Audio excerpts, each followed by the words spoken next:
Notebook IAS संस्थान में आप सभी लोगों का भरपूर स्वागत है। हम लोग Uttar Pradesh RO 2023 crash course की श्रृंखला में बातचीत कर रहे थे और इस श्रृंखला में हम लोग जीएस से संबंधित पॉलिटी विषय पे स्पेशल बातचीत कर रहे थे। पॉलिटी विषय में भी हम लोगों का जो टॉपिक चल रहा था वो गवर्नमेंट चल रहा था, सरकार चल रहा था। और गवर्नमेंट में मैंने आपको कुछ क्लासेज भी दे दिया हूँ, उससे संबंधित मुद्दों पे मैं आपसे बातचीत करता हूँ। अगर गवर्नमेंट को देखा जाए तो इस सरकार टॉपिक में हमने आपको बताया था कि एक तो विधायिका होती है इसके अंग के रूप में, दूसरा मैंने बताया था एक कार्यपालिका होती है, मैंने स्ट्रक्चर बना के आपको बताया था, और तीसरा मैंने बताया था कि एक न्यायपालिका होती है। फिर मैंने बताया था आपको कि विधायिका जो होती है ये संघ में भी होती है, केंद्र में भी होती है और राज्य में भी होती है। केंद्र वाले को संसद कहते हैं, राज्य वाले को राज्य विधानमंडल कहते हैं। ये सारी बातें मैंने आपको बता चुका था। और दोनों के अलग अलग सदन हैं, इसके लोकसभा राज्यसभा, इसके विधानसभा विधान परिषद, ये बातें मैं बता चुका था, लेकिन इधर हम चर्चा नहीं करने वाले हैं। फिर मैंने आपको बताया था कार्यपालिका के बारे में, इसको भी बताया कि ये केंद्र और राज्य स्तर पे दिखाई देता है। तो केंद्र स्तर पे जितने होते हैं राष्ट्रपति, उपराष्ट्रपति, प्रधानमंत्री, मंत्रिपरिषद, महान्यायाधीश, ये सारी बात मैं आपको बता चुका था। राज्य स्तर पे कौन होता है? राज्यपाल होता है, राज्य मंत्रिपरिषद होती है, राज्यपाल को देख लीजिए, राज्य मंत्रिपरिषद होती है या सीएम होता है। इसके बाद अगर देखा जाए तो अगला जो होता है वो महाधिवक्ता होता है। ऐसे तमाम सारे यहाँ पर भी दिखाई देते हैं। और न्यायपालिका में मैंने कहा था सुप्रीम कोर्ट है, फिर मैंने कहा था हाई कोर्ट है, फिर मैंने कहा था लोअर कोर्ट है। तो हम आपको अगर देखा जाए स्पेशल देखा जाए तो मैंने विधायिका से संबंधित जो केंद्र सरकार की विधायिका है इसको मैं पढ़ा चुका हूँ। जो केंद्र सरकार की कार्यपालिका है इसको भी मैं पढ़ा चुका हूँ। हम अब पढ़ाएंगे आज आपको राज्य सरकार की कार्यपालिका को पढ़ाएंगे। ये जैसे खत्म हो जाएगा तब मैं राज्य सरकार की विधायिका को पढ़ाएंगे। यानी पहले मैंने पढ़ाया था केंद्र सरकार की कार्यपालिका, फिर मैंने पढ़ा दिया आपको केंद्र सरकार की विधायिका। अब मैं आपको पढ़ाऊंगा तीसरे नंबर पे राज्य सरकार की कार्यपालिका, चौथे नंबर पे पढ़ाऊंगा राज्य सरकार की विधायिका, फिर पांचवें नंबर पे पढ़ाऊंगा न्यायपालिका, जिसमें supreme court, high court, lower court को एक ही साथ हम देखेंगे। तो आज हमारी क्लास क्या है? कार्यपालिका में राज्य कार्यपालिका। राज्य कार्यपालिका का प्रमुख कौन? राज्यपाल से संबंधित मुद्दों पे आज हम लोग बातचीत करने वाले हैं। तो राज्य कार्यपालिका आप हेडिंग डाल लीजिएगा, राज्य कार्यपालिका। और राज्य कार्यपालिका में स्पेशल अगर देखा जाए तो हम लोग आज पढ़ेंगे राज्यपाल के बारे में। हम लोगों की जो क्लास चलेगी वो है राज्यपाल से संबंधित। तो राज्यपाल से संबंधित हम लोगों को क्या क्या पढ़ना है? सबसे पहली बात, केंद्र सरकार जब मैं पढ़ा रहा था तो वहाँ बताया था केंद्र सरकार का सबसे प्रमुख पदाधिकारी के रूप में कार्यपालिका की हैसियत से राष्ट्रपति होता है। ठीक उसी तरह से राज्यों में राज्यपाल दिखाई देता है। जिस तरह से केंद्र में भारत का पहला नागरिक के रूप में राष्ट्रपति देखते हैं, वैसे राज्यों के प्रतिनिधित्व करने वाले शख्स में सबसे पहले नागरिक के रूप में राज्यपाल दिखाई देता है। यानी राज्यपाल को देखा जाए तो राज्य के कार्यकारी प्रमुख होता है, संवैधानिक प्रमुख मुखिया होता है, और कह सकते हैं कि राज्यपाल एक तरह से दोहरी भूमिका निभाने का काम करता है। एक तो राज्य कार्यपालिका के प्रमुख के हैसियत से अपने कर्तव्य का निर्वहन करता है, और दूसरा केंद्र सरकार के एजेंट के रूप में भी काम करता है। तो उसी राज्यपाल के बारे में हम लोग पढ़ने चल रहे हैं। तो भारतीय संविधान का जो अनुच्छेद 153 है वो ये कहता है, अनुच्छेद 153, कि प्रत्येक राज्यों के लिए एक राज्यपाल होगा। ये व्यवस्था किया गया है कि प्रत्येक राज्यों के लिए एक राज्यपाल होगा, एक राज्यपाल होगा, ये बात कहा गया। प्रत्येक राज्य के लिए एक राज्यपाल होगा ये तो कह दिया गया। लेकिन कभी कभी ऐसा होता था कि किसी राज्य का राज्यपाल अपना गद्दी छोड़ दिया, या उसकी मृत्यु हो गई, या उसको बर्खास्त कर दिया गया। ऐसी स्थिति में राज्यपाल अगर तत्काल चुनाव के माध्यम से नहीं आ पा रहा है, तो राष्ट्रपति द्वारा नियुक्त नहीं किया जा रहा है, तो ये बताइए उस राज्य की कार्यभार को कौन संभालेगा? बड़ी समस्या की बात हो गई थी। इसीलिए आगे चल के 7वां संविधान संशोधन किया गया, और ये 7वां संविधान संशोधन 1956 में घटना घटित हुई, और इसमें साफ साफ कहा गया कि एक जो राज्यपाल है एक राज्यपाल दो या अधिक राज्यों का राज्यपाल हो सकता है। अधिक राज्यों का राज्यपाल हो सकता है, ये एक बात कहा गया। यानी कि अब एक राज्य का राज्यपाल जरूरी नहीं है कई राज्य का रहेगा, उसको दूसरे राज्य का भी राज्यपाल नियुक्त किया जा सकता है। अगर हम बात करें भारतीय संविधान के अनुच्छेद 154 का, तो संविधान का अनुच्छेद 154 क्या कहता है, हम आपको बता दें यारो की क्रैश कोर्स चल रही है, तो इसमें चीज़ों को केवल मैं रिवीजन करा रहा हूँ, केवल रिवीजन। बहुत सारे मुद्दों पे मैं बात नहीं करूँगा, बहुत सारी नई तथ्यों का बौछार नहीं करने वाला हूँ आपके बीच में। जब मेरी डिटेल की क्लास आएगी तो वहाँ मैं सारे मुद्दों पे आपसे बहस करने की ज़रूरत भी समझूंगा और आपको बताना अपना कर्तव्य भी महसूस करूँगा और बताऊँगा भी। संविधान का अनुच्छेद 154 को अगर देखा जाए तो इसमें सीधे सीधे लिखा है कि राज्य की कार्यपालिका का जो प्रमुख होगा वो राज्यपाल होगा, लेकिन वो अपना ये प्रयोग चाहे तो स्वयं कर सकता है या किसी अपने अधीनस्थ अधिकारी के माध्यम से कर सकता है। तो यहाँ पे क्या है, राज्य कार्यपालिका का प्रमुख कौन है, तो कहेंगे राज्य कार्यपालिका का प्रमुख कौन है, तो हम कहेंगे वो राज्यपाल है, राज्यपाल। और शक्ति का प्रयोग क्या है, शक्ति का प्रयोग वो यानी अपने शक्ति का प्रयोग चाहे तो स्वयं कर, स्वयं या अधीनस्थ अधिकारियों के माध्यम से, या अधीनस्थ अधिकारी के माध्यम से। अब ये अधीनस्थ अधिकारी कौन होंगे, अगर इसको समझा जाए तो ये अधीनस्थ अधिकारी को समझने के लिए हम लोग ये कह सकते हैं कि जो अधीनस्थ अधिकारी होता है उसमें दो लोग समाहित होते हैं। जो अधीनस्थ अधिकारी है उसमें दो लोग समाहित हैं। एक कौन समाहित है, एक को कहेंगे शासन के दृष्टि से, और एक कहेंगे प्रशासन के दृष्टि से। जो शासन की दृष्टि से होता है इसको हम लोग कहते हैं अस्थायी कार्यपालिका बोलते हैं, और जो प्रशासन की दृष्टि से होता है इसको हम लोग कहते हैं अस्थायी कार्यपालिका। जो अस्थायी जो कार्यपालिका होता है इसका जो प्रमुख होता है ये होता है मंत्रिपरिषद, यानी राज्य मंत्रिपरिषद। राज्यों की बात हम कर रहे हैं राज्यपाल के, तो यहाँ राज्य लिख लीजिएगा, राज्य मंत्रिपरिषद। और यहाँ जो होते हैं, यहाँ जितने PCS या और जितने सारे इत्यादि जितने सारे नौकरी से लोग जाते हैं ये सब यहाँ होते हैं।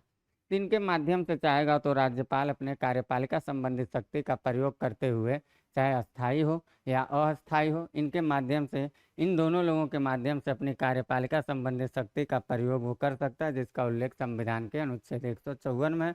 53 उसको रहने की बात करता है। 7वें संशोधन से एक राज्यपाल कई राज्यों का राज्यपाल हो सकता है। इतनी बात को आप याद रखिएगा।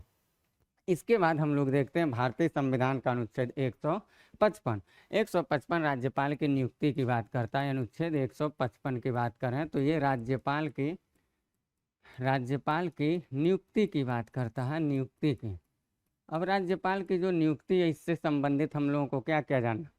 राज्यपाल की जो नियुक्ति किया जाता है मंत्रिपरिषद की सलाह से कौन करता है, राष्ट्रपति करता है। किसके सलाह पे, तो केंद्रीय आम राष्ट्रपति हमेशा केंद्र के मंत्रिपरिषद से ही सलाह लेगा। तो नियुक्ति कौन करेगा, राष्ट्रपति करेगा। ये बात आप याद रखें। राष्ट्रपति नियुक्ति करने के लिए एक परंपरा का पालन करता है। वो परंपरा ये है कि जिस व्यक्ति को जिस राज्य का राज्यपाल नियुक्त करेगा पहले ये देखेगा कि कहीं वो आदमी उस राज्य का निवासी तो नहीं ना। अगर वो व्यक्ति उस राज्य का निवासी होगा तो उसको उस राज्य में राज्यपाल नहीं नियुक्त किया जाएगा।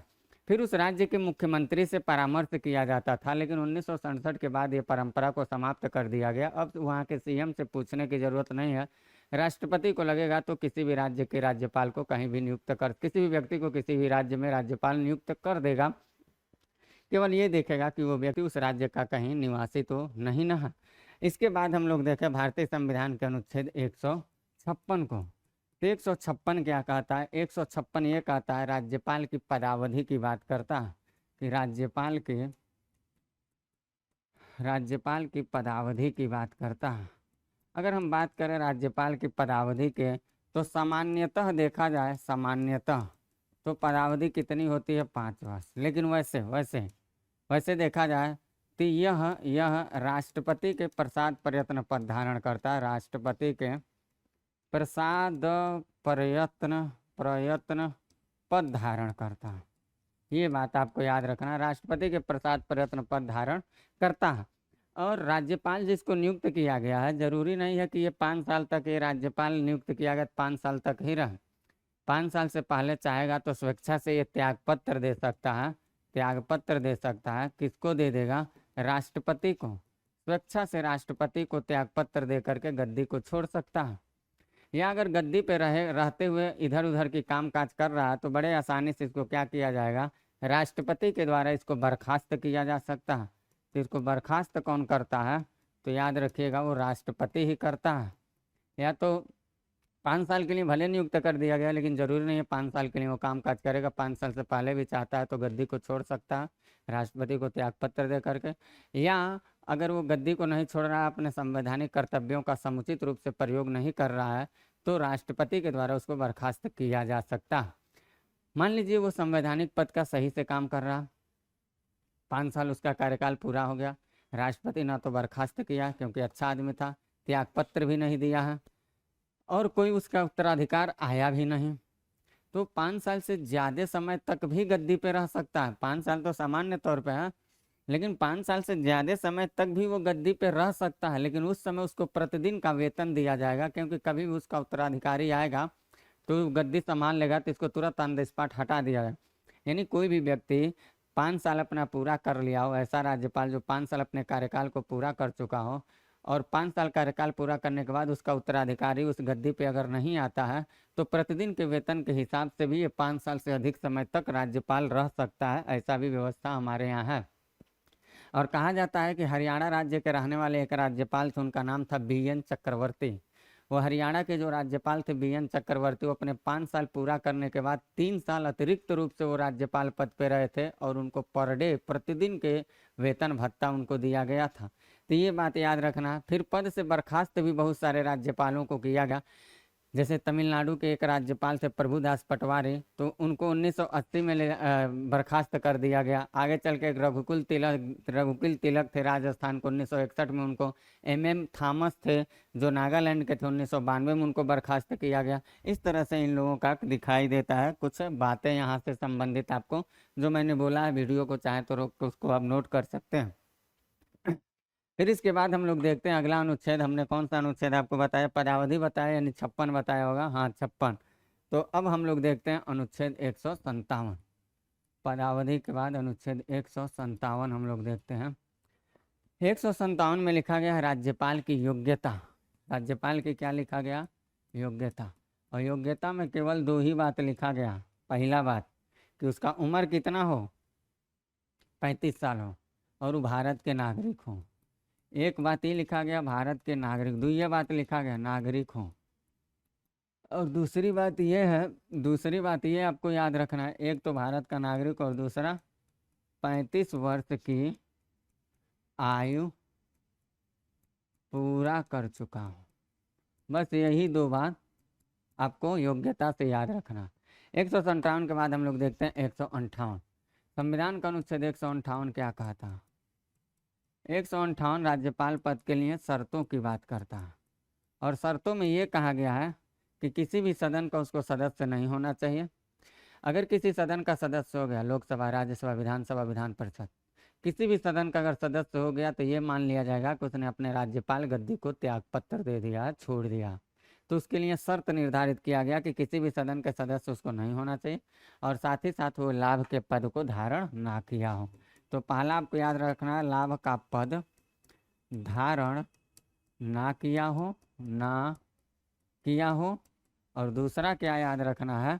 दूसरा याद रखना है, लाभ का पद धारण ना किया हो, किसी सदन का सदस्य ना हो, किसी सदन का सदस्य ना हो, ये बात याद रखना।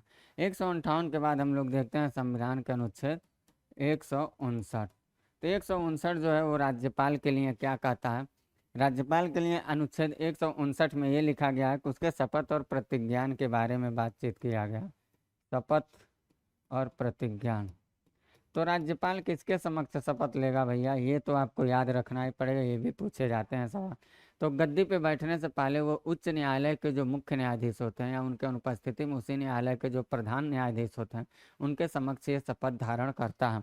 तो शपथ किसके समक्ष लेगा? हाई कोर्ट के मुख्य न्यायाधीश, याद रखिए, मुख्य न्यायाधीश के समक्ष, मुख्य न्यायाधीश के समक्ष, या इनके अनुपस्थिति में उसी न्यायालय का जो प्रधान न्यायाधीश होगा उसके समक्ष। इसके अलावा एक चीज़ और राज्यपाल से पूछा जाएगा कि इसके वेतन और भत्ते कहाँ से दिए जाते हैं, इसके वेतन भत्ते के बारे में। तो इसके वेतन और भत्ते के बारे में अगर देखा जाए तो आपको क्या याद रखना है, ये संचित निधि से दिया जाता है, संचित निधि से दिया जाता है, पहली बात तो ये याद रखिएगा। दूसरी बात, संसद द्वारा निर्धारित है, संसद द्वारा निर्धारित है, निर्धारित किया जाता है। और तीसरी बात आपको ये याद रखना है कि वेतन भत्तों में गद्दी के दौरान आवश्यक कटौती नहीं किया जाता। तीसरी बात यह है कि जब दो या अधिक राज्यों का राज्यपाल होगा तो वेतन भत्ता का निर्धारण कौन करेगा? राष्ट्रपति करता है, ये बात याद रखिएगा, राष्ट्रपति। ये सवाल पीसीएस का पूछा हुआ सवाल है, राष्ट्रपति करता, तो इसको आप याद रखिएगा। यानी कि राज्यपाल की अगर हम बातचीत करें वेतन भत्तों से संबंधित, हमको क्या क्या जानना है, वेतन भत्तों में निर्धारित संसद करती है। इसके अलावा ये देखा जाएगा कि इसके वेतन भत्तों में कार्यकाल के दौरान कटौती नहीं किया जाएगा, संचित निधि से दिया जाएगा। हाँ, संचित निधि में एक सवाल आपसे, भारत की भी संचित निधि होती है ना, तो ये संचित निधि याद रखिएगा, राज्य की संचित निधि से दिया जाता है, ये बात आपको याद रखना है, क्योंकि घुमा के पूछ देगा, लिख देगा भारत की संचित निधि, राज्य की संचित निधि, तब फंस जाएंगे। तो राज्यपाल का वेतन राज्य की संचित निधि से दिया जाता है, ये बहुत माइंड करने वाली बात है, इसको रट्टा मार के बैठेगा। लेकिन निर्धारित कौन करती है? संसद करती है। और कटौती नहीं हो सकता है, जब दो या दो से अधिक राज्य के काम काज करेगा तब वेतन भत्ता कौन देखेगा? तब निर्धारित करेगा राष्ट्रपति। फिर उसके बाद हम कहाँ तक आए थे आपको लेकर? अनुच्छेद 159 तक। अब हम लोग देखते हैं अनुच्छेद 160 के बारे में। 160 क्या कहता? तो 160 हम आपको पहले पढ़ा चुके हैं, जब राष्ट्रपति पढ़ाए थे उसी समय। राज्यपाल पद की आकस्मिक रिक्ति की बात है, राज्यपाल पद की आकस्मिक रिक्ति, यानी आकस्मिक तौर से राज्यपाल पद अगर रिक्त हो जाता है, रिक्त होने का मतलब ये हुआ कि खाली हो गया, यानी कि मान लीजिए किसी दूसरे राज्य के राज्यपाल है वो अतिरिक्त प्रभार दे दिया किसी को, या हाई कोर्ट के जो मुख्य न्यायाधीश होते हैं कार्यवाहक रूप से राज्यपाल किसी को नियुक्त कर रहे हैं, राज्यपाल अगर आकस्मिक रूप से अपने पद को रिक्त कर देता है तो ऐसी स्थिति में क्या होगा? यही दो बात होगा जो मैंने आपको बताया है। राष्ट्रपति के पास दो काम होगा, दो उपबंध करेगा। एक उपबंध तो ये करेगा कि कौन दूसरे राज्य को कहेगा भैया तुम जाके उस राज्य को संभाल लो, काम काज देख लो क्या है। 160 मान लीजिए उत्तर प्रदेश के जो राज्यपाल हैं वो गद्दी से त्याग पत्र दे दिए, तो बिहार वाले को कहा जाएगा कि भैया तुम यूपी को भी संभाल लो। जैसे अभी हम लोग एमपी के और यूपी के राज्यपाल जो थे दोनों एक ही बना दिए गए थे। तो इस तरह से बनाए जा सकते हैं, ऐसे बनाए जा सकते हैं। या ये हो सकता है कि संबंधित राज्य का जो हाई कोर्ट के मुख्य जज हो कार्यवाहक रूप से किसी राज्यपाल को नियुक्त कर सकते हैं, ऐसा भी प्रावधान किया गया, कार्यवाहक राज्यपाल के रूप में उनको नियुक्त कर दिया जाए। अब हम देखते हैं आपको राज्यपाल की शक्तियों से संबंधित मुद्दों पे लेके चलते हैं। राज्यपाल की शक्तियाँ कौन कौन सी हैं? तो राज्यपाल की शक्तियों को अगर देखा जाए तो शक्तियों में हम लोगों को क्या क्या देखना है? शक्तियों में जैसे राष्ट्रपति की शक्तियाँ होती हैं ऐसे इसकी भी शक्तियाँ होती हैं। राष्ट्रपति का क्या क्या शक्ति था? विधायी शक्ति था, इसके पास भी विधायी शक्ति है। राष्ट्रपति के पास क्या था? कार्यपालिका शक्ति था, इसके पास भी कार्यपालिका शक्ति है। राष्ट्रपति के पास क्या था? न्यायिक शक्ति था, इसके पास भी न्यायिक शक्ति है। राष्ट्रपति के पास क्या था? वित्तीय शक्ति था, इसके पास भी वित्तीय शक्ति है। राष्ट्रपति के पास क्या था? विधायी शक्ति, कार्यपालिका शक्ति, न्यायिक शक्ति, वित्तीय शक्ति। इसके अलावा देखा जाए तो राष्ट्रपति के पास हम लोग के आपातकालीन शक्ति थी, तो यहाँ हम लोग ना देखेंगे, बस ये उत्तरदायित्व की भावना निभाने का काम करता, इससे ज़्यादा कोई काम काज नहीं करता। उसके पास स्वयं विवेक की शक्ति थी, तो यहाँ भी हम लोग स्वयं विवेक की शक्ति देख लेंगे। राष्ट्रपति के पास सैन्य शक्ति थी, यहाँ सैन्य शक्ति हम लोगों को नहीं देखना, तीनों सेना का दादा वही होता है, ये बस विद्रोह क्षेत्र घोषित करना जानता। तो अभी मैं एक लाइन में उसको बता दूंगा, स्वयं विवेक की शक्ति। तो राष्ट्रपति की ऐसे तमाम सारी शक्तियाँ, इन सारी शक्तियों से संबंधित कुछ महत्वपूर्ण अनुच्छेद हैं। उन अनुच्छेदों को आरओ में पूछे जा सकते हैं और पूछे गए हैं। तो संभावित चीज़ों को पढ़ने चल रहे हैं हम लोग। तो हम लोग देखते हैं अब राष्ट्रपति से संबंधित शक्तियों में सबसे पहली शक्ति हम लोग देख लेते हैं, हेडिंग डाल लीजिएगा, कार्यपालिका शक्ति। तो कार्यपालिका शक्ति में क्या क्या अनुच्छेद आपको याद रखना जो आपसे पूछे जा सकते हैं सवाल के रूप में। तो सबसे पहली बात हम लोगों को ये देखना है, राष्ट्रपति के 154 अभी हमने बताया वो कार्यपालिका संबंधी शक्ति थी। इसमें बताया आपको क्या बता चुका हूँ, इसलिए बस बोल दे रहा हूँ। ये बताया कि राज्यपाल राज्य कार्यपालिका का प्रमुख होता है, वह अपना इस कार्यपालिका संबंधी शक्ति का प्रयोग या तो स्वयं करे या अपने अधीनस्थ अधिकारी के माध्यम से करा।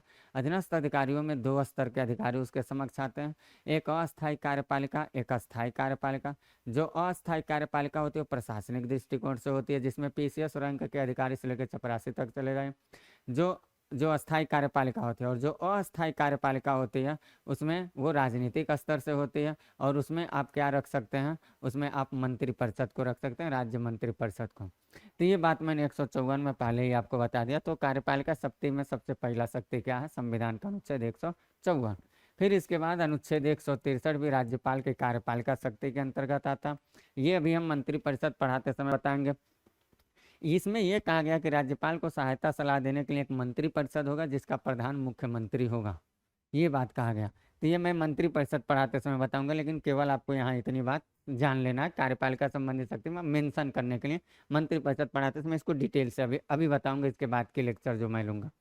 फिर इसके बाद 164 हम लोगों को देखना है, ये भी राज्यपाल की कार्यपालिका शक्ति में आता, और इसमें साफ साफ ये लिखा गया है कि मुख्यमंत्री की जो नियुक्ति होगी वो राज्यपाल करेगा, और मुख्यमंत्री के ही सलाह पे अन्य मंत्रियों की नियुक्ति कौन करेगा, राज्यपाल ही करेगा। तो 63 में क्या था, मंत्रिपरिषद की सलाह पर मंत्रिपरिषद को सहायता और सलाह देने राज्यपाल को सहायता और सलाह देने के लिए मंत्रिपरिषद होगा जिसका प्रमुख सीएम होगा, और यहाँ सीएम की नियुक्ति राज्यपाल करेगा, और सीएम के ही कहने पर अन्य मंत्रियों की नियुक्ति राज्यपाल करेगा, ये बात। फिर उसके बाद हम लोग देखना है इसी में अनुच्छेद 166 भी जो है वो भी इसकी कार्यपालिका संबंधी शक्ति में आती है। और 166 में ये कहा गया है, जैसे याद करिए मैंने आपको पढ़ाया था अनुच्छेद 77 राष्ट्रपति पढ़ाते समय, क्या था कि देश की जितनी सारी काम काज होगा, समस्त संधि करार, जितनी सारी चीज़ें मैंने बताया सब राष्ट्रपति के नाम से होगा। तो बस वही चीज़ जो 77 में पढ़ाया था वही चीज़ यहाँ क्या होगा, जितने सारे राज्य कार्यपालिका के यानी कि राज्य सरकार की समस्त कार्यपालिका संबंधी जितने सारे काम काज होंगे वो किसके नाम से होंगे, राज्यपाल के नाम से होंगे। यानी यहाँ एक बात क्या लिखना आपको एक लाइन में, राज्य सरकार की समस्त कार्यपालिका संबंधी शक्ति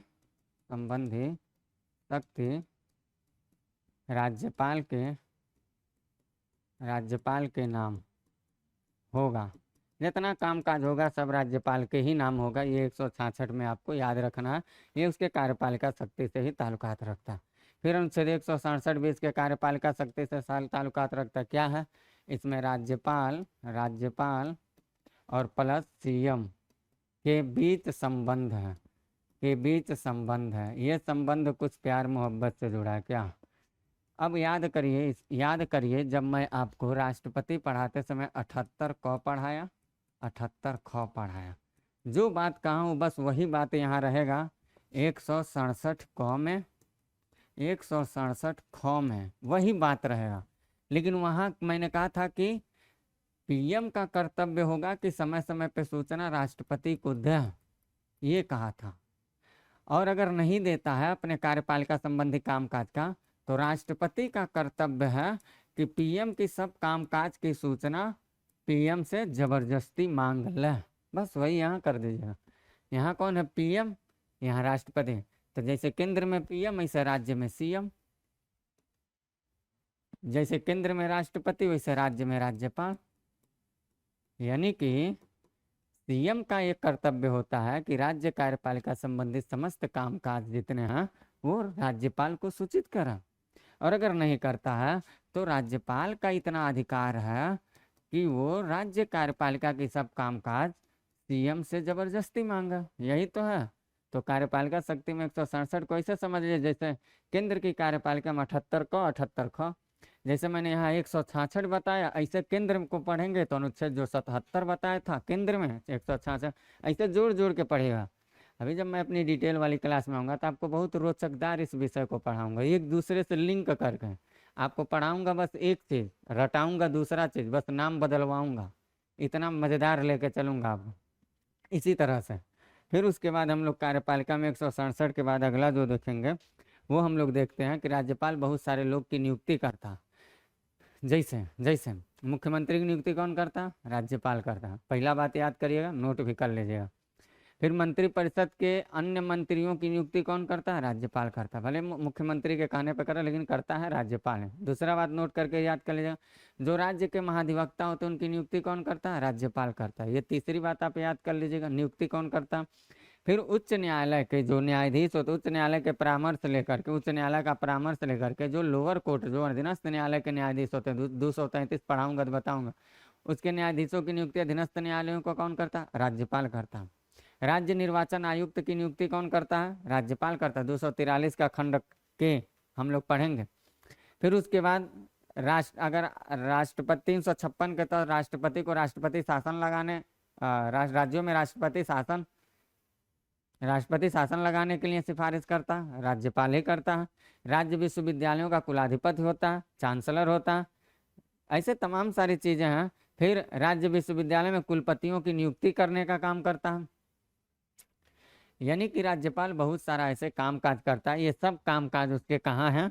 ये जितनी सारी बातें बोला हूँ ये सब इसके कार्यपालिका शक्ति में ही आता है। इतना अनुच्छेद प्लस समस्त नियुक्ति को आपको याद रखना है कार्यपालिका शक्ति में। अब हम कहाँ लेके चलते हैं आपको? कार्यपालिका तो मैंने बता दिया, अब लेके चलते विधायिका। तो विधायिका शक्ति को देख लेते हैं हम लोग, क्या क्या यहाँ से याद करना है आपको। विधायिका शक्ति, विधायिका शक्ति से संबंधित अगर मुद्दों को देखा जाए, ध्यान दिया जाए, तो सबसे पहली बात है हम लोग ये देखेंगे संविधान का अनुच्छेद 79। ये क्या कहता? 79, 80, 81, ये तो संसद की है ना। 79, 80, 81 संसद, राज्यसभा, लोकसभा। यहाँ 168, 169, 170 है, तो 168 लिखे। हम लोग राज्य पढ़ रहे हैं, राज्यपाल पढ़ रहे हैं, तो राज्यपाल तो विधानमंडल का भिन्न अंग होता है ना। 168 कह रहा है कि राज्यपाल जो है, राज्यपाल राज्य विधानमंडल का अभिन्न अंग होगा। अभिन्न अंग होगा। अभिन्न अंग कैसे? मान लीजिए यहाँ पे है राज्य विधानमंडल, इसका उल्लेख है 168, इसके 3 अभिन्न अंग। अभी राज्य विधानमंडल पढ़ाते समय भी बता रहा हूँ। एक आता है राज्यपाल, जैसे संसद के 3 अभिन्न अंग, राज्यपाल, इसको हम लोग पढ़ ही रहे हैं 153 से। दूसरा है राज्य विधान परिषद, यह है आपका 169। तीसरा राज्य विधानसभा, ये पढ़ेंगे हम लोग 170 आगे। तो इस तरह से देखा जाए विधायी शक्ति में राज्यपाल का अनुच्छेद 168 पहला विधायी शक्ति। दूसरा विधायी शक्ति अगर देखा जाए राज्यपाल का, तो भारतीय संविधान का अनुच्छेद 174 भी राज्यपाल की विधायी शक्ति में आता है, और इसमें वो सत्रों को बुलाता है। जैसे केंद्र में राष्ट्रपति बुलाता था सत्रों को, ऐसे राज्यपाल के तहत कुछ अधिकार है। जैसे क्या कर सकता है? सत्र को बुला सकता है, सत्र को समाप्त कर सकता है, और मंत्रिपरिषद की सिफारिश में विधानसभा को भंग कर सकता है। यानी इसके तहत कई काम करेगा। सत्र बुला सकता है, सत्र बुलाना, सत्र समाप्त करना, सत्रों का सत्रावसान लिखेगा, समाप्त करना, ऐसे आप कह सकते हैं सत्रों का सत्रावसान, और विधानसभा को भंग करना।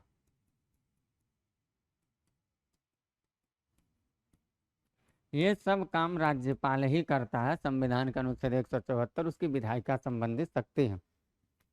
स्थगित करने का अधिकार न तो केंद्र में न तो राज्य में, न तो राष्ट्रपति के पास होता है न तो राज्यपाल के पास है। स्थगित करने का काम जिस सदन का सत्र चल रहा है उस सदन का अध्यक्ष या सभापति करता है। एक सत्र में कई स्थगन होता है। जैसे मान लीजिए आज सत्र चला, एक सत्र में 10 दिन, 15 दिन, 20 दिन, 1 महीना, 2 महीना चल सकता है, लेकिन उसमें हर दिन और हर दिन में हर बार जाके बैठो, इंटरवल हुआ, फिर बैठो, फिर इंटरवल हुआ, फिर घरे जाओ। तो जब जब जाके बैठेंगे तो आपका आगमन हुआ, लेकिन आपको इंटरवल कर दिया गया तो स्थगन कर दिया, उसको कहा जाता है स्थगन। वो अध्यक्ष करेगा, वो सदन का मालिक करेगा। तो स्थगन और सत्रावसान को अंतर समझ लीजिएगा। सत्रावसान मतलब पूरा सत्र। जैसे मान लीजिए एक सत्र बुलाया गया, बजट सत्र मान लीजिए बुलाया गया, बजट सत्र मान लीजिए बुलाया गया, बजट सत्र, और ये बजट सत्र पे चर्चा हुआ, मान लीजिए 30 दिन तक चर्चा हुआ। अब ये 30 दिन में 1 दिन, 2 दिन, 3 दिन, ऐसे डाट 30 दिन तक चर्चा चला।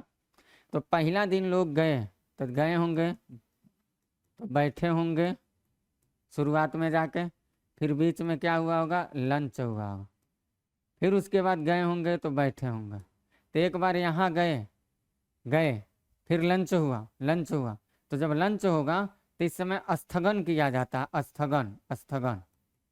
फिर गए, फिर उसके बाद अब घर जाएंगे, जब यहाँ से अब घर जाने के लिए तैयार हो रहे हैं तो भी स्थगन होगा, स्थगन। यानी एक दिन में ही 2 बार स्थगन हो गया, या बीच में एक बार और हो सकता है। तो स्थगन एक दिन में कई बार हो सकता है, समझ रहे हैं। सत्रावसान क्या होगा, ये 30 दिन जब काम हो जाएगा तब लास्ट में होगा सत्रावसान, यानी अब समाप्त, अब अगले सेशन में मिला जाएगा। तो ये सत्रावसान करने का काम कौन करता है, ये राज्य में होगा तो राज्यपाल, केंद्र में होगा तो राष्ट्रपति। लेकिन स्थगन करने का अधिकार कौन करता है, जिस सदन का बैठक चलेगा उस सदन का अध्यक्ष या सभापति करेगा। ये बात आपको याद रखना है, ठीक। इसके बाद हम लोग 174 यानी कार्यपालिका संबंधी शक्ति में 174 के बाद अगर आगे देखा जाए तो 175 और 176 को देखते हैं। 175 और 176 ये है राज्यपाल का सामान्य अभिभाषण, राज्यपाल का सामान्य अभिभाषण है, अभिभाषण। और यहाँ पर है विशेष अभिभाषण, विशेष अभिभाषण। जिस तरह से राज्यपाल पढ़ाते समय मैंने सामान्य अभिभाषण और विशेष अभिभाषण बताया था, उसी तरह से राष्ट्रपति पढ़ाते समय उसी तरह से यहाँ राज्यपाल का भी सामान्य और विशेष अभिभाषण है, ठीक। 86 87 वहाँ पढ़ाया था मैंने, 86 और 87 सामान्य और विशेष अभिभाषण। यहाँ 175 और 176 है। विशेष सामान्य अभिभाषण में मैंने वहाँ आपको क्या बताया था राष्ट्रपति के समय, कि किसी भी सदन में जा करके किसी भी समय वो अभिभाषण दे सकता है सामान्य रूप से। लेकिन विशेष में क्या कहा था कि पहली सत्र की जो बैठक हो गई, पहला जो मान लीजिए लोकसभा का नया गठन हुआ तो उसका पहला बैठक में जाके अभिभाषण देगा, और फिर कहते हर साल सत्र के पहले बैठक में जाके भाषण देगा। तो जो हर साल यहाँ पे तो किसी भी समय, किसी भी सदन में, किसी भी समय और किसी भी सदन में, किसी भी सदन में वो जाके अभिभाषण देगा, ठीक। किसी भी समय और किसी भी सदन में जा कर के वो अभिभाषण दे सकता है। इस बात को क्या कहा जाता है, इस बात को कहा जाता है सामान्य अभिभाषण। लेकिन विशेष अभिभाषण का मतलब ये होता है कि मान लीजिए विधानसभा की पहली बैठक हुई है, विधानसभा का क्या हो रहा, पहला बैठक हो रहा, तो विधानसभा के गठन जब हो रहा, नई विधानसभा, ऐसे कर सकते हैं, ऐसे का अभिभाषण यहाँ कर लीजिए, अभिभाषण। नई विधानसभा जो गठित हुई है, नवी विधानसभा, इसके प्रथम सत्र में, और इसके अलावा आपको ये जानना है कि प्रत्येक साल प्रथम सत्र, प्रत्येक वर्ष प्रथम सत्र आपको याद रखना। तो राज्यपाल जब इस सिचुएशन में जाके भाषण देता है तो इसको कहा जाता है विशेष अभिभाषण। और राज्यपाल जब हर किसी भी समय किसी भी सदन में जाकर अभिभाषण देता है उसको कहा जाता है सामान्य अभिभाषण। और इस अभिभाषण को तैयार कौन करेगा, तो मैंने पहले आपको बताया था जब राष्ट्रपति पढ़ाया था तो हम ये कहे थे कि राष्ट्रपति का अभिभाषण केंद्रीय मंत्रिमंडल तैयार करता, मंत्री परिषद आपको नहीं याद रखना। ऐसे राज्यपाल के अभिभाषण को कौन तैयार करेगा, तो आपको याद रखना है कि इस अभिभाषण को तैयार कौन करता है। तो जो अभिभाषण होता है, इस अभिभाषण को तैयार कौन करेगा? तो आप कहेंगे ये करता है राज्य मंत्रिमंडल करता है। बाकी जिस तरह से मैं केंद्र में मंत्रिपरिषद और मंत्रिमंडल पढ़ाते समय आपको अंतर बताया हूँ, वैसे मैं राज्य में अभी राज्य मंत्रिपरिषद और सीएम पढ़ाऊंगा, तो वहाँ मैं मंत्रिपरिषद और मंत्रिमंडल को अलग अलग डिफाइन करने की कोशिश आपसे करूंगा। तो यहाँ इतनी सारी बातों को याद रखना। बाकी अभिभाषण पढ़ाते समय मैं पहले आपको समझा भी चुका हूँ क्या होता। एक तरह से सरकार की नीतियों का बखान होता है। सरकार चाहे कितना भी गलत काम क्यों न किया हो, लेकिन अभिभाषण में सरकार की नीतियों को उजागर करने की कोशिश किया जाता है। और राज्यपाल क्या करते हैं, जैसे राज्य में और राष्ट्रपति केंद्र में उनकी नीतियों को उजागर करते हैं और उसको पब्लिक नेशनल इंटरनेशनल टेलीविज़न पत्र पत्रिका इत्यादि के माध्यम से जन जन तक पहुंचाने की कोशिश किया जाता है। तो कार्यपालिका संबंधी शक्ति में आपको 175 176 देखना। इसके अलावा कार्यपालिका संबंधी शक्ति में राज्यपाल के पास ये भी अधिकार होता है, मैंने पढ़ाते समय आपको राष्ट्रपति बताया था कि जिस तरह से राष्ट्रपति संसद सदस्यों के अयोग्यता संबंधित वो निर्धारण करता है चुनाव आयोग के सहमति पर, वो कौन योग्य है कौन अयोग्य है। उसी तरह से राज्यपाल के भी पास पावर है कि राज्य विधानमंडल के जो सदस्य होते हैं, विधानसभा हुआ या विधान परिषद हुआ, अगर उसके सदस्य अपनी योग्यता को खो चुके हैं या खोने की कोशिश कर रहे हैं या खोई हुई योग्यता में वो अवैतनिक तरीके से अपने गद्दी को पाए हैं, तो इन समस्त कार्यवाहियों की जांच पड़ताल करने का काम राज्यपाल करवाता है, लेकिन वो भी निर्वाचन आयोग की सलाह पे करता। तो ये भी बात आपको यहाँ लिखते और नोट करते हुए चलिएगा। इसके अलावा देखा जाए तो राज्यपाल अपनी विधायी शक्ति का प्रयोग करते हुए विधानमंडल में कुछ सदस्यों को मनोनीत करता है। तो अगली बात आप क्या लिखेंगे? विधानमंडल में मनोनयन। तो विधानमंडल जो होता है, विधानमंडल में मनोनयन, ये राज्यपाल अपने विधायी शक्ति का ही प्रयोग करता है। और मनोनयन में सबसे पहले देखते हैं हम लोग अनुच्छेद 331 भारतीय संविधान का अनुच्छेद 331। सर यहाँ पे केंद्र के लिए 331 काम करता है, हम लोग राज्य पढ़ रहे हैं तो 333 लिखिएगा। 333 भारतीय संविधान का अनुच्छेद 333 ये कहता है कि राज्यपाल जो है वो विधानसभा में एक व्यक्ति को क्या करेगा? मनोनीत करेगा। यहाँ पे क्या कहा है कि राज्यपाल है, राज्यपाल विधानसभा में एक व्यक्ति को मनोनीत करता है, एक व्यक्ति को मनोनीत करता है। मनोनीत लिखिएगा, मनोनीत करता है। जैसे मैंने आपको बताया था कि राष्ट्रपति लोकसभा में 2 लोगों को मनोनीत करता है, ऐसे राज्यपाल विधानसभा में एक व्यक्ति को मनोनीत करता है। और एक व्यक्ति को जो मनोनीत करता है, ये व्यक्ति कहाँ से आएगा? तो इसके लिए ये कहा गया था कि वो आंग्ल भारतीय सदस्य होगा। और जो ये आंग्ल भारतीय सदस्य है, इसके बारे में मैंने आपको पहले भी बता चुका है कि भारतीय संविधान का जब अनुच्छेद 366 आप पढ़ेंगे तो इस अनुच्छेद 366 में साफ साफ लिखा गया है कि कोई भी ऐसा भारत का नागरिक जो अपने पिता या पिता के वंश से यूरोपीय हो, माता या माता के वंश से भारतीय हो, उसको हम आंग्ल भारतीय मानेंगे। और इन आंग्ल भारतीय सदस्यों को राज्यपाल मनोनीत करता था, जैसे राष्ट्रपति केंद्र में करता था लोकसभा में 2 लोगों को। हमने आपको उसी समय ये भी बात बताया था कि अभी तत्काल की ही घटना घटित हुई है। 104वां जो संविधान संशोधन हुआ 2020 में, इस 104वें संविधान संशोधन 2020 में आंग्ल भारतीय सदस्यों के मनोनयन प्रणाली को समाप्त कर दिया गया। यानी आज के डेट में अगर देखा जाए तो अब आंग्ल भारतीय सदस्यों को मनोनीत नहीं किया जाएगा। तो ये आपके प्रश्न, आपके एग्जाम के लिए एक करंट से रिलेटेड क्वेश्चन हो सकता है कि 104वां संविधान संशोधन किससे संबंधित है, या आंग्ल भारतीय सदस्यों के मनोनयन संबंधित प्रक्रिया को अभी हाल ही में संसद ने समाप्त किया है, वो भारतीय संविधान का कौन सा संशोधन था? आपसे किसी भी नज़रिए से सवाल एग्जामिनर पूछ सकता है। तो यहाँ आपको एक बात और जानना है कि 104वां जो संविधान संशोधन हुआ, ये घटना घटित हुआ 2020 में। यहाँ क्या हो रहा है? यहाँ ये हो रहा है कि जो आंग्ल भारतीय सदस्य हैं, आंग्ल भारतीय सदस्यों के मनोनयन प्रणाली को समाप्त किया गया। ऐसे ही हम आपको कई जगह, लगभग 4-5 जगह ये बात आपको रिपीट हो गए हैं। मैंने लोकसभा भी पढ़ाते समय बता दिया, राष्ट्रपति भी पढ़ाते समय बता दिया, राज्यपाल भी पढ़ाते समय बता दिया, विधानसभा के समय भी अभी एक बार ये चपेट में आएगा। तो इतनी बार ये आ गया है, इसको वैसे आप याद कर लीजिएगा। इसके आगे अब हम लोग ये देखते हैं भारतीय संविधान का अनुच्छेद 171, जो इसी राज्यपाल के विधायी शक्ति से ताल्लुकात रखता है। तभी मैं आपको बता क्या रहा हूँ, फिर देख लीजिएगा हमारी बातों को। मैं आपको लेके कहाँ चल रहा था, मेरा जो बताने का इंटेंशन था वो राज्यपाल की मैं यहाँ बता रहा था। मैंने कार्यपालिका शक्ति मैंने आपको बता दिया, विधायी शक्ति में ही लेके चल रहा हूँ और इसी को भी बता रहा हूँ। फिर न्यायिक, वित्तीय, स्वामी विवेक इत्यादि शक्ति को बताने की मैं कोशिश करूँगा। तो भारतीय संविधान का अनुच्छेद 171 को अगर देखा जाए एक नज़र, तो संविधान का अनुच्छेद 171 क्या कहता है?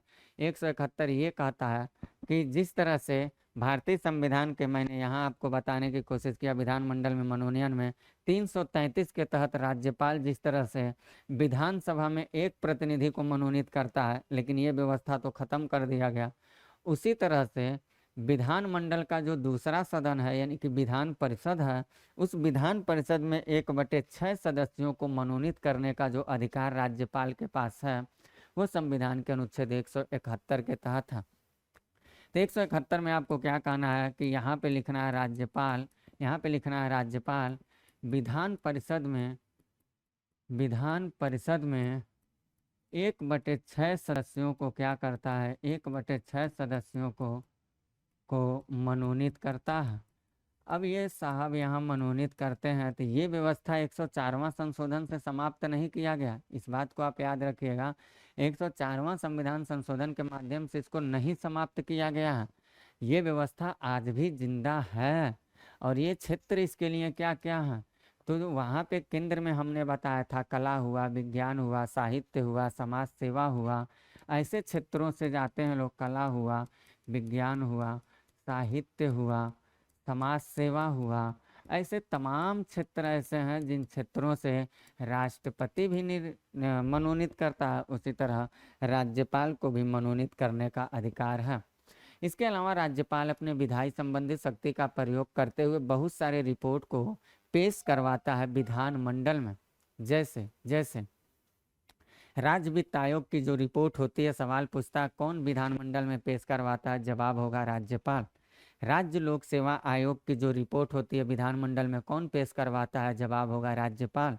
कैग की जो रिपोर्ट मैंने अभी अनुच्छेद 151, इसके पहले की वीडियो में मैंने पढ़ाया था आपको 1-2 लेक्चर पहले, तो हाँ मैंने बताया था कि जो कैग होता है, comptroller auditor general of India, Bharat का नियंत्रक महालेखा परीक्षक, वो करता क्या है, वो सारी सरकार की, मैंने बताया था आकस्मिक निधि, संचित निधि, खजाना, जितने सारे लेन देन, पैसा वगैरह वगैरह, कंपनी जो भी होते, सबका जांच पड़ताल करता है, जायजा लेता है, उनकी कितना उन्होंने लेन देन किया, सब जांच पड़ताल करता है। और उसका एक 3 खाका में मैंने बताया था रिपोर्ट बनाता है।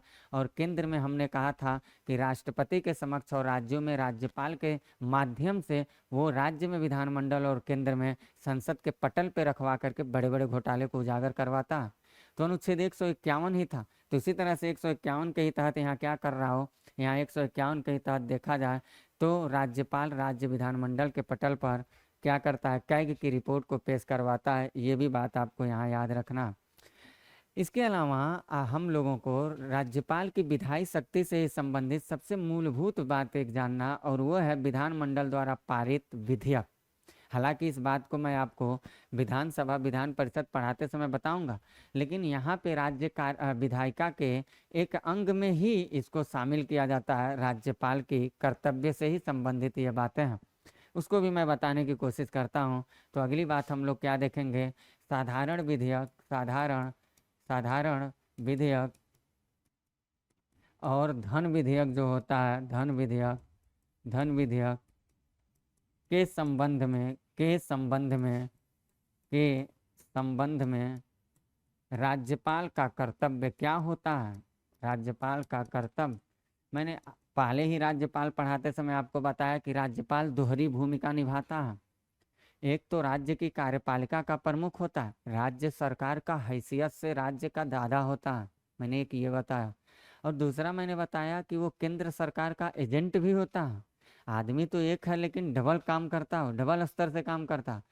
तो वो केंद्र सरकार के एजेंट के रूप में होने के नाते राज्य सरकार द्वारा बनाई गई जो विधेयक की खाका होती है उसको मोहर अगर मार के कानून के रूप में लागू करवाना है तो उसकी मर्जी तो चलती नहीं है, क्योंकि वो राष्ट्रपति के प्रसाद प्रयत्न है। अगर राज्यपाल अपने मर्जी से लगा राज्य विधायिका के द्वारा पारित किए गए विधेयक पे कानून का अंतिम स्वरूप देने के लिए, तो ऊपर बैठा हुआ जो पीएम है ना, मंत्रिपरिषद, वो राष्ट्रपति को ऑन द स्पॉट सिफारिश देगा, सलाह देगा और कहेगा कि वो बहुत अपने आप को नवाब बन रहा है, उसकी नवाबगिरी को जल्दी हटाया जाए। मतलब कहने का यह है कि राष्ट्रपति राज्यपाल को गद्दी से हटा देगा, इतना उसके पास पावर है और ये कुछ नहीं कर पाए। इसलिए वो लाचार और मजबूर रहता है, और लाचार मजबूर होकर के वो क्या करता है जरा इधर देखिएगा। यहाँ हम लोगों को ये समझना है कि मान के चलिए अगर कोई साधारण विधेयक, मैं पहले भी केंद्र पढ़ाते समय आपको बताऊं कानून कैसे बनता है, यहाँ भी समझ लीजिएगा कानून कैसे बनता है। मान लीजिए यहाँ राज्य विधानमंडल है, जैसे केंद्र में संसद होता है ना, ऐसे यहाँ राज्य विधानमंडल होता। और राज्य विधानमंडल के सदन तो दो ही हैं लेकिन अंग तीन होते हैं। सदन तो दो ही हैं लेकिन अंग कितने होते हैं? तीन होते हैं। सदन तो केवल एक विधानसभा एक विधान परिषद है, अंग तीन होते हैं। एक राज्यपाल होता है, एक विधान परिषद होता है विधान परिषद, और एक होता है विधानसभा विधानसभा। 168, 169, 170 और ये है 153। यहाँ मेरा कहने का बस मतलब ये है कि विधानसभा विधान परिषद ये दोनों मिलके क्या करते हैं? विधेयक बनाते हैं। विधेयक विधेयक ये विधेयक राज्य के लिए कानून का काम नहीं करता है। ये विधेयक को अगर हमें क्या करना है? कानून बनाना है। कानून, राज्य में कानून लागू होता है ना, विधेयक थोड़ी लागू होता। विधेयक तो बहुत है, दहेज निषेध अधिनियम जो आया था विधेयक 1961 का, जिस पर संयुक्त अधिवेशन बैठा था, वो विधेयक तो विधेयक ही रह गया। अगर वो कानून का रूप ले लेता तब कौन आज दहेज लेता किसी लड़की से? ले ही नहीं सकता था, लेकिन राज्यसभा ने उसमें अनुमोदन ही नहीं किया। तो विधेयक कानून का रूप नहीं लेता। कानून का एक अंग हो सकता है लेकिन वो लागू नहीं हो सकता, कार्यपालिका उसको लागू नहीं कर सकती। इस विधेयक को कानून बनने के लिए कार्यपालिका का सहमति चाहिए, और राज्य कार्यपालिका का सहमति देने वाला कौन है? राज्यपाल है। अगर ये राज्यपाल सहमति दे देगा तो कानून बन जाएगा, लेकिन राज्यपाल की यहाँ मर्जी नहीं चलती है। मान के चलिए कोई साधारण विधेयक, अभी मैं आपको समझाने की कोशिश करता हूँ बातों को। मैं आपको कहना क्या चाह रहा था? मैं आपको केवल ये कहना चाह रहा हूँ कि यहाँ पे है राज्य विधानमंडल, विधानमंडल है, और इसके ले लीजिए एक अभिन्न अंग विधानसभा, एक ले लीजिएगा विधान सभा, और दूसरा ले लीजिएगा विधान परिषद, और तीसरा ले लीजिएगा राज्यपाल। अब कोई साधारण विधेयक, मैं बात किस पे कर रहा हूँ? साधारण विधेयक पे कर रहा हूँ, बात समझिएगा। कोई साधारण विधेयक है, साधारण विधेयक को क्या किया? विधानसभा ने पारित किया। मान लीजिए विधानसभा के मन में आया दहेज नहीं लेना चाहिए, कानून बना दे भैया, बनाना शुरू कर दिया। यहाँ विधेयक पेश हो गया, बातचीत चला, यहाँ के जो लोग बैठे हैं उन लोगों को लगा कि बल्ले बल्ले चलेगा, सही है, मस्त है, रहना चाहिए। तो ये क्या करेगा? इसको ट्रांसफ़र करेगा विधान परिषद को। अगर उस राज्य में विधान परिषद होगा तब, जरूरी नहीं है कि हर राज्य में विधान परिषद हो, तो इसके पास भेजेगा। इसके घर में जो बैठे हुए लोग होंगे उसको पढ़ेंगे समझेंगे। अगर इसके घर के लोगों को लग रहा नहीं यार दहेज तो लेना चाहिए, अगर दहेज लेना अपराध कर दोगे तो लड़के ऐसे आ जाएंगे रोड पे, अगर इसके मन में ऐसा लग रहा, तो ये नहीं कहेगा हम नहीं करेंगे, हम इस कानून को नहीं बनने देंगे, या हम कुछ नहीं बोलेंगे। तो विधानसभा कहेगा ठीक है बेटा, तुम्हारा 3 महीने हम इंतजार करेंगे। कहेगा ठीक है। फिर विधानसभा इनके पास दोबारा भेजेगा। फिर क्या कहेगा? कहेगा इस बार मैं 1 महीना तुम्हारा इंतजार करूंगा, इससे ज़्यादा नहीं करूंगा। कुल मिला के कितना हुआ? 3 + 1 = 4। यानी विधानसभा विधान परिषद को अधिक से अधिक साधारण विधेयक 4 माह तक के लिए रोकेगा। विधान परिषद 4 माह तक साधारण विधेयक को अगर विधानसभा को नहीं देता है अपनी मंजूरी, तो विधानसभा कहेगा तुमको मानना है तो मानो, वरना भाड़ में जाओ, हमसे कोई मतलब नहीं है। अब ये क्या करेगा? अब ये विधानसभा क्या करेगा? ये अपना कोटा पूरा कर लिया, अब उस बात को सीधे किसके पास भेजेगा?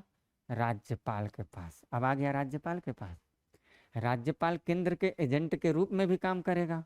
तो राज्यपाल की तो हैसियत तो है नहीं कि वो सीधे विधानसभा की बात को पढ़ के समझ के तुरंत कहेगा हाँ डिसीजन ले ले, हाँ नहीं कुछ कर दे, ऐसा तो कर नहीं सकता, क्योंकि उसके ऊपर बैठा है उसका दादा कौन, केंद्र सरकार। तो ये क्या करेगा, राज्यपाल कहेगा भैया देखो तुम्हारी बात मुझे समझ में आ नहीं रही है। तो क्या क्या कह सकता है राज्यपाल, क्या क्या कह सकता है, वो ये कह सकता है राज्यपाल, इसको थोड़ा मैं इरेज करता हूँ, राज्यपाल ये कह सकता है, इसको हम लोग यहाँ से ले लेते हैं, ये भेजा इसके पास, ऐसे कर लें।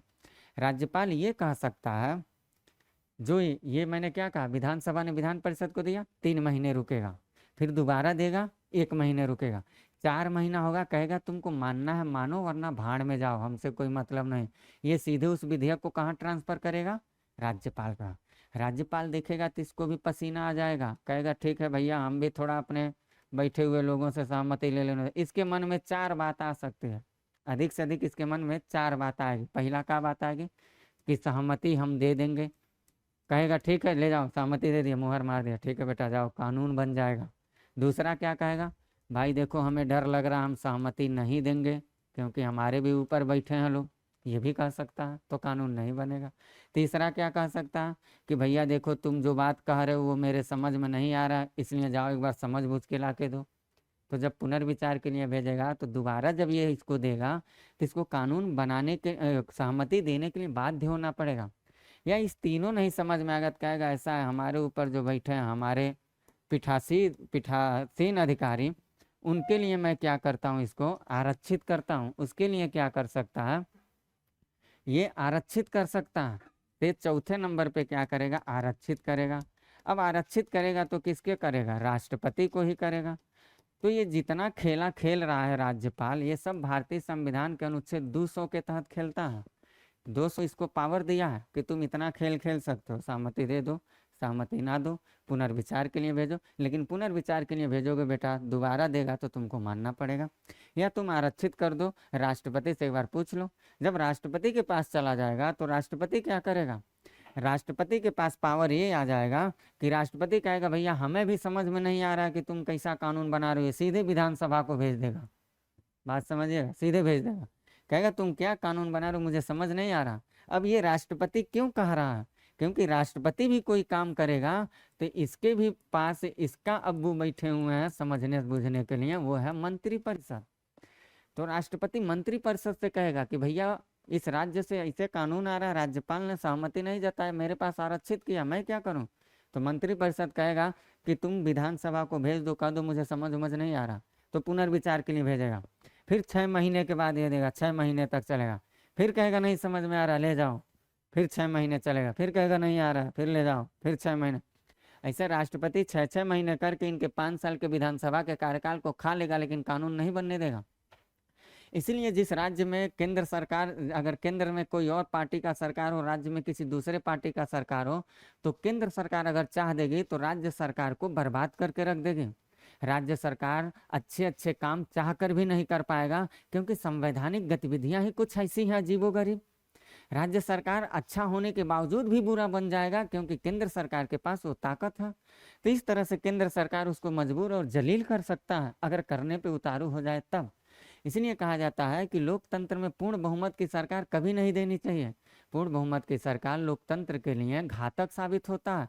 अगर आप पूर्ण बहुमत की सरकार नहीं देंगे, इसका मतलब ये हुआ कि राज्यों में अधिकांश जगहों पे आपकी राज्य विधायिकाएं अलग अलग पार्टी से हैं, और राज्य विधायिकाएं जब अलग अलग पार्टी से होंगी तो राज्यसभा में अपने आदमी ये भेजे रहेंगे विधानसभा, और राज्यसभा में जब आदमी बैठे रहेंगे तो केंद्र की दादागिरी को वहां से कमर कसने की काम करेंगे, तो केंद्र तानाशाह नहीं बन सकता और लोकतंत्र मजबूत भी होगा। तो हर किसी व्यक्ति को, किसी पार्टी को माई बाप समझ के बहुत सर्वोच्च नहीं मानना चाहिए, वो लोकतंत्र के लिए घातक साबित हो सकता है, वो घातक हो सकता है। फिर आगे हम लोग देखते हैं साधारण विधेयक के बाद हम लोग देखते हैं धन विधेयक को। धन विधेयक को तो धन विधेयक में कोई बहुत ज़्यादा मेहनत करने की हम लोगों की ज़रूरत नहीं है, बस 2 लाइन समझना है। यहाँ रख लीजिएगा राज्य विधानमंडल, यहाँ रख लीजिएगा राज्य विधानमंडल, फिर इसके बाद रख लीजिएगा यहाँ पे विधानसभा, विधानसभा, और यहाँ रख लीजिएगा विधान परिषद, विधान परिषद, और यहाँ रख लीजिएगा राज्यपाल, राज्यपाल। ये विधानसभा जो है धन विधेयक को एक बार देगा इनको, वहाँ तो 2 बार दे रहा था ना, यहाँ 1 बार देगा। विधान परिषद को, कहेगा समझ में आ रहा बेटा तो काम करना, नहीं समझ में आ रहा तो मुंह में घी डाल लेना, चुपचाप पटाए रहना, बोलना मत। तो विधानसभा धन विधेयक को भेज दिया विधान परिषद के पास। विधान परिषद अगर हाँ कहे चाहे ना कहे या भाड़ में जाए, विधानसभा कहेगा हम 14 दिन तुम्हारा इंतजार करेंगे, उससे ज़्यादा तुम्हारे बारे में हम सोचने वाले नहीं हैं। तो विधान परिषद माने या ना माने, ये रबड़ स्टैंप की तरह काम, कोई इसका मतलब नहीं है विधान परिषद का। विधान परिषद पढ़ते समय हम लोग देखेंगे, और मामूली सी मतलब होने के वजह से हम कह रहे हैं कि इतनी ज़्यादा पैसा खर्च करने की कौन ज़रूरत है। बागड़ बिल्ला के सब बैठे रहते हैं, सब वो पैसा यूज करिए समाज के लोगों पे, लोक कल्याणकारी कार्यों में यूज कर दीजिए। तो यहाँ पे विधानसभा इसका वेट नहीं करेगा। अब क्या होगा, अब ये होगा कि विधानसभा जब 14 दिन इंतजार कर लेगा विधान परिषद को, यानी धन विधेयक को विधान परिषद अधिक से अधिक 14 दिन रोक सकता, उससे ज़्यादा नहीं। और विधान परिषद साधारण विधेयक को अधिक से अधिक कितना दिन रोक सकता था, 4 महीना। पहली बार में 3 महीना, दूसरी बार में 1 महीना। और यही राज्यसभा में मैंने बताया था धन विधेयक को कितने दिन रोकेगा, वो भी 14 दिन ही रोकेगा, लेकिन साधारण विधेयक को 6 महीना रोकेगा।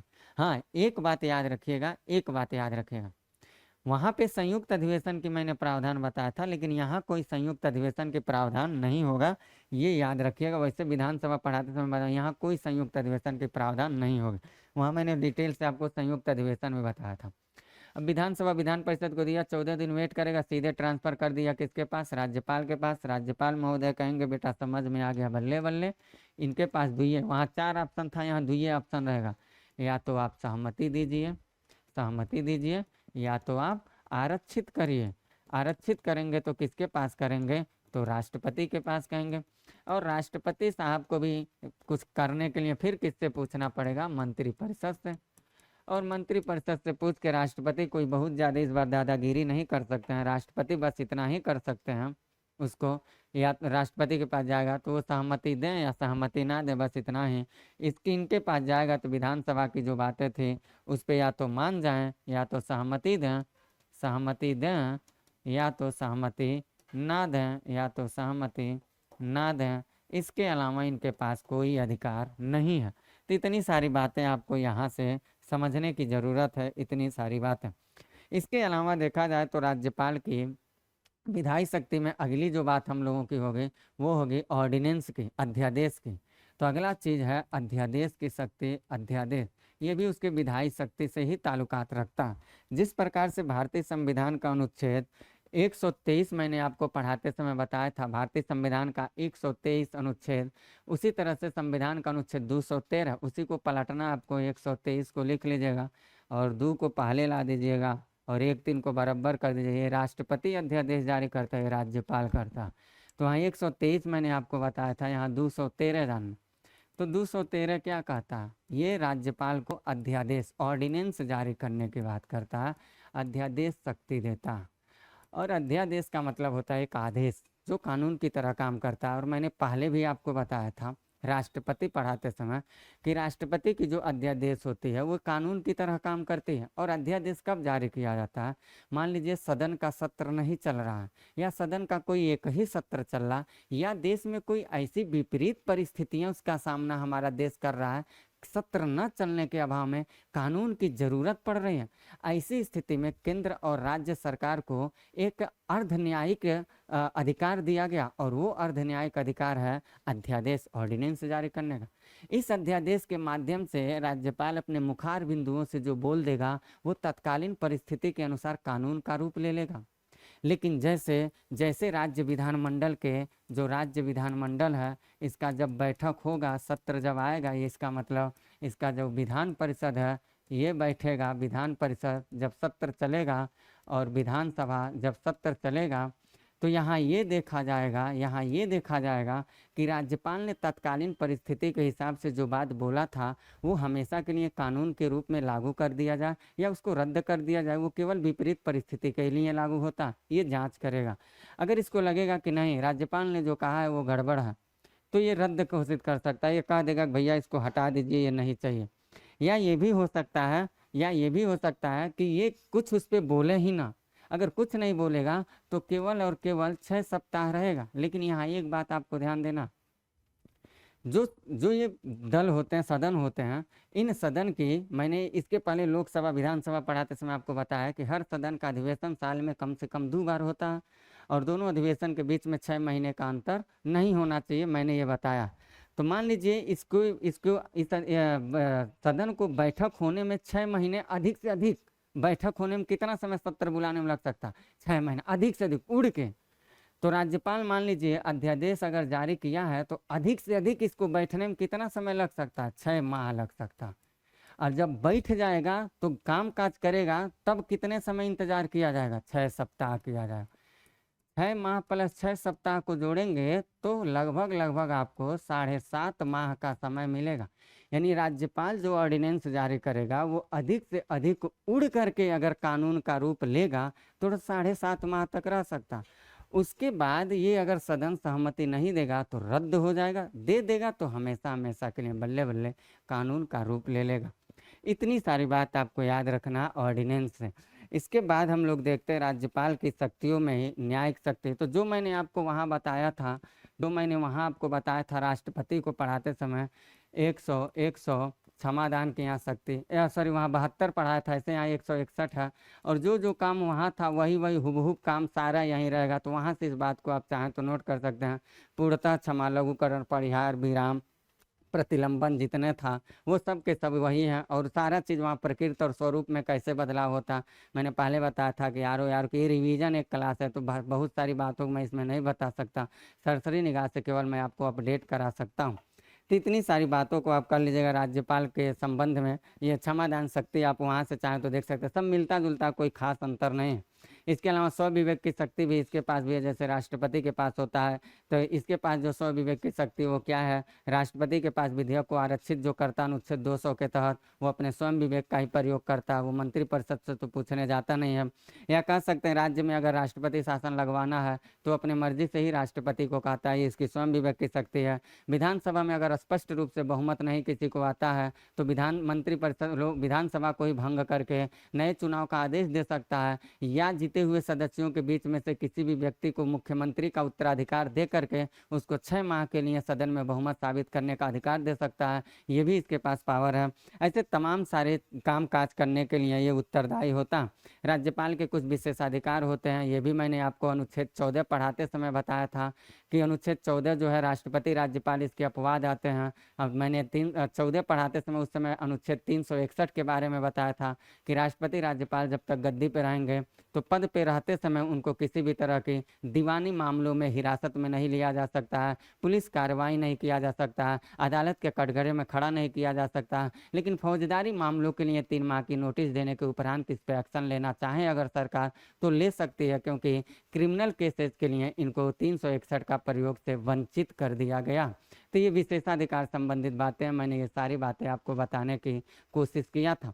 इसके अलावा कुछ महत्वपूर्ण तथ्य में आपको केवल एक बात जानना है जो पीसीएस का सवाल भी था, और वो ये है कि जो अपस्पा कानून आया था 1958 का, इसके तहत बस राज्यपाल को या केंद्र शासित प्रदेश के उप राज्यपाल या उच्चायुक्त जो होते हैं उनको ये कहा गया है कि अगर उनके क्षेत्र में कोई ऐसा क्षेत्र आता है जो क्षेत्र एक तरह से ग्रसित हो चुका है तो उस क्षेत्र को विद्रोही क्षेत्र के रूप में वो घोषित करने की ताकत रखते हैं। यानी कि ये आप कह सकते हैं कि जो राज्यपाल होता है वो इस कानून के तहत क्या कर सकता है, उपद्रव क्षेत्र अगर किसी क्षेत्र को घोषित करना हो तो वो क्षेत्र को घोषित कर सकता है, या राष्ट्रपति से उस पर सलाह मशविरा ले सकता है। बाकी जितने शॉर्टकट में थे बातें मैंने सारी की सारी बातें आपको बताने की कोशिश किया है राज्यपाल से संबंधित। तो इतनी सारी बातों को आप नोट करते चलिए, सरसरी निगाह से मैंने सारी बातों को कवर किया है। आप जिस चैनल से देख रहे हैं इन सारी कंटेंट को, उस चैनल के बारे में 2 मिनट में आपसे बात करता हूँ, नोटबुक आईएएस संस्था के बारे में। तो नोटबुक आईएएस जो है सिविल सेवा अभ्यर्थियों के लिए टेस्ट सीरीज की श्रृंखला उपलब्ध करवाता है। चाहे आप यूपीएससी की एग्ज़ाम दे रहे हो, चाहे आप यूपीपीसीएस की एग्ज़ाम दे रहे हो, आरओ की एग्ज़ाम दे रहे हो, इनसे संबंधित जो प्रीलिम्स और मेंस का एग्ज़ाम होता है उसकी टेस्ट सीरीज की श्रृंखला यहाँ पर आपको प्रीवियस ईयर पेपर पैटर्न पर आधारित पूरी गुणवत्तापूर्ण उपलब्ध करवाई जाती है। और ये जो है ये सुविधाएं जो हैं आपको ऑनलाइन ऑफलाइन दोनों मोड में दिए जाते हैं। अगर आप दिल्ली के आसपास के क्षेत्रों में हैं तो आप ऑफलाइन सेवा ले सकते हैं, और अगर दिल्ली के दूर दराज के क्षेत्रों में आप हैं तो इस नंबर पर संपर्क करके आप ऑनलाइन सेवा ले सकते हैं। बाकी संस्था द्वारा दी गई जानकारी के मुताबिक आप अपनी प्रतियोगी परीक्षाओं से संबंधित पूछे जाने वाले सवालों की टेस्ट श्रृंखला से जुड़ करके मजबूत बना सकते हैं। बाकी हमने जो बातचीत की आपसे पॉलिटिक्स से संबंधित, मैंने इतनी सारी बातों पे बात किया। अगली क्लास जब लेकर के आता हूँ तो वहाँ मैं आपसे स्पेशल इसी को कार्यपालिका को आगे बढ़ाते हुए फिर मैं विधायी शक्ति पे भी बात करूँगा, विधायिका जहाँ विधानसभा विधान परिषद को पढ़ाऊँगा।